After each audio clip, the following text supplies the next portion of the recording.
আমি বানাবো crispy bread chop. আশা করি আপনাদের ভালো লাগবে।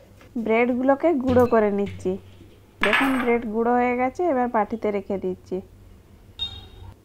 এবার গ্যাস জ্বালিয়ে শুকনো লঙ্কা হালকা করে নেড়ে নেব চিলি ফ্লেক্স বানানোর জন্য। এইখানে আমি আধ বাটা করে রেখে নেব। দেখুন আমার চিলি ফ্লেক্স হয়ে গেছে, রেখে দিচ্ছি। ফের জিরে কটা ভেজে নেব, হালকা করে ভাজবেন।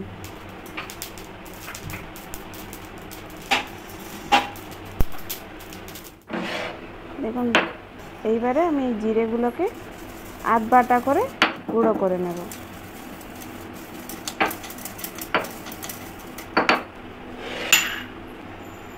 গুঁড়ো হয়ে গেছে, রেখে দিচ্ছি। এবার একটা টমেটো, পেঁয়াজ, ক্যাপসিকাম সব ছোট ছোট করে কুচি করে নেব।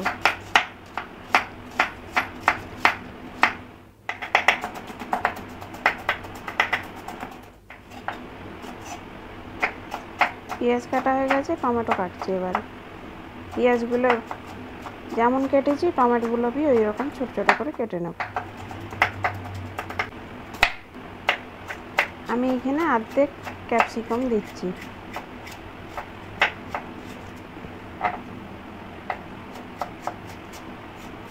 ক্যাপসিকামগুলোকে ছোট ছোট করে কেটে নিলাম। এখানে আমি আলু সেদ্ধ করে রেখেছিলাম, ভালো করে ভেজে নেব।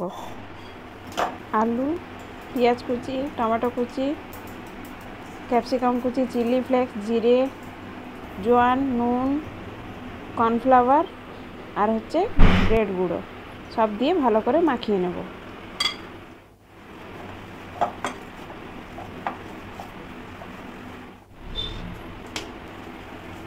দেখুন আমি এখানে ধাসছি, হাতে লেগে যাচ্ছে বলে একটু দিচ্ছি তেল। তেল দিয়ে ভালো করে সেট করে নিচ্ছি। দিয়ে আমি এখানে চৌকো করে কেটে নেব। আপনারা চাইলে অন্য শেপ করেও কাটতে পারেন।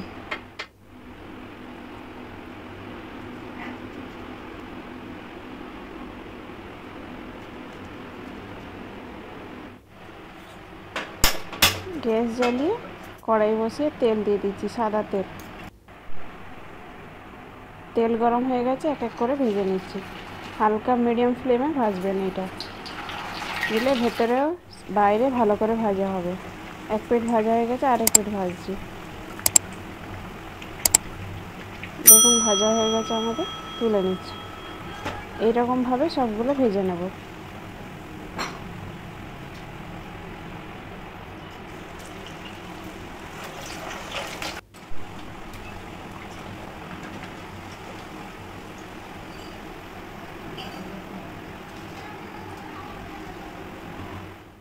দেখুন আমাদের ক্রিসপি ব্রেড চপ হয়ে গেছে। বাইরেটা মচমচে হয়েছে, ভেতরটা নরম। এটা আপনারা সস দিয়ে খেলে দারুণ লাগে।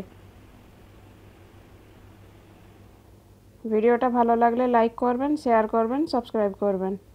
বাড়িতে অবশ্যই বানিয়ে খেয়ে দেখবেন, দুর্দান্ত স্বাদের হয়। নতুন নতুন ভিডিওর জন্য আপনারা কমেন্টে অবশ্যই জানাতে পারেন।